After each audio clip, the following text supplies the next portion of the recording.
కోడ్కు 50 ఏళ్ళు ఎలా మొదలైందో తెలుసా? ఈ రోజు మనం రోజు ఉపయోగించే పోస్టల్ పిన్ కోడ్ తన గోల్డెన్ జూబ్లీ జరుపుకుంటుంది. పోస్టల్ ఇండెక్స్ నెంబర్ అంటే పిన్ కోడ్.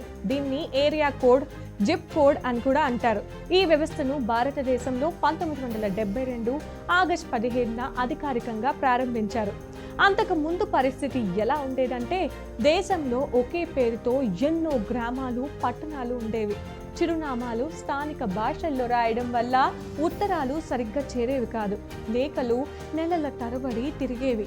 ఈ గందరగోళానికి ముగింపు పలికేందుకు అప్పటి కేంద్ర సమాచార శాఖ సెక్రటరీ శ్రీరామ్ ఒక వినూత్న ఆలోచనని తీసుకొచ్చారు. దేశాన్ని విభాగాలుగా చేసి ప్రతి ప్రాంతానికి ప్రత్యేకంగా గుర్తించేలా 6 అంకెల పిన్ కోడ్ వ్యవస్థను ప్రవేశపెట్టారు. అప్పటి నుంచి ఒక చిన్న నెంబర్ భారతదేశంలోని ప్రతి చిరునామాకు ఒక స్పష్టమైన గుర్తింపుగా మారింది.